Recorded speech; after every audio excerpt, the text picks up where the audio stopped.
In May 2026, a severe respiratory medical emergency emerged in open waters aboard the MV Hantavirus cruise ship. As reports of fatalities reached the mainland, the World Health Organization and the CDC issued alerts, causing the word Hantavirus to trend globally almost overnight. Social media immediately framed the event as a novel threat, with widespread speculation that a new COVID-level contagion was quietly spreading across international borders. The facts tell a very different story. Hantavirus is not a new pathogen. Researchers have been tracking and studying this specific family of viruses since 1978. Health agencies are not initiating border lockdowns because, unlike airborne viruses that sweep through crowds, contracting hantavirus requires highly specific, localized environmental exposure.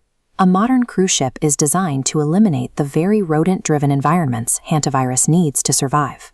Yet multiple passengers aboard the MV Hantavirus fell ill while at sea.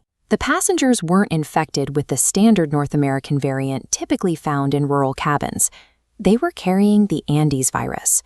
The Andes strain breaks the biological rules that govern the rest of the hantavirus family. It is the one documented exception in how the disease behaves. To understand why the Andes variant created an anomaly at sea, we first need to look at how the standard virus operates on land. Hantaviruses are zoonotic RNA viruses. They originate in animals, specifically wild rodents like the deer mouse, which carry the infection without showing any symptoms. You cannot catch this disease from a domestic dog or cat. The virus relies strictly on these wild rodent reservoirs. When an infected mouse leaves behind urine, feces, or saliva, the waste eventually dries out. Disturbing that waste launches microscopic, virus-laden particles into the air, where they are inhaled directly into human lungs. Once a person breathes it in and becomes infected, the chain usually stops there. The standard North American virus does not spread from human to human, which brings us to the South American Andes strain, the sole exception. Even so, it requires close, prolonged contact to jump between people, creating small, tight clusters of infection, rather than massive exponential waves. The MV Hantavirus event is an isolated cluster, constrained by the biological limits of the Andes strain. It is not the beginning of a global airborne contagion. While the spread is highly limited, the disease itself is severe. The first few days of a hantavirus infection closely mimic the flu, with high fever, severe muscle aches, and crushing fatigue, making early diagnosis extremely difficult. The condition rapidly deteriorates when patients develop hantavirus pulmonary syndrome, or HPS. At a microscopic level, the virus attacks blood vessels inside the lungs. Their structural integrity breaks down, allowing fluid to leak into the surrounding tissue. As the fluid pools, patients lose their ability to process oxygen. They essentially drown in their own bodies, requiring rapid medical intervention. Doctors currently have no specific antiviral medication to cure the infection, and there is no widely available vaccine. Survival relies entirely on intensive supportive care. Patients are moved to a fully equipped ICU, provided with supplemental oxygen, and frequently intubated while their immune system fights off the pathogen. Because the virus is highly lethal once it takes hold, the only true defense is ensuring it never enters your lungs in the first place.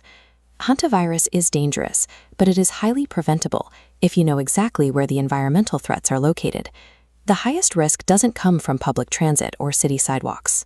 The most vulnerable populations are rural workers, campers, and anyone cleaning out enclosed, long-abandoned spaces like sheds and cabins where rodents nest. In those dusty environments, the absolute worst thing you can do is grab a broom or a vacuum to clean up dried rodent droppings.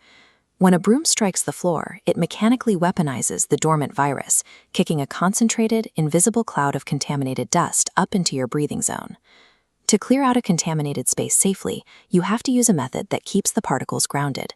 The CDC-backed protocol starts with airflow. Open the doors and windows to ventilate the space for at least 30 minutes and put on rubber gloves and a mask. Next, use a wet cleaning method. Spray the droppings directly with a heavy bleach solution, let it soak in, and wipe up the waste while it is completely wet to eliminate the threat of aerosolization. Long-term prevention simply requires keeping the mice out.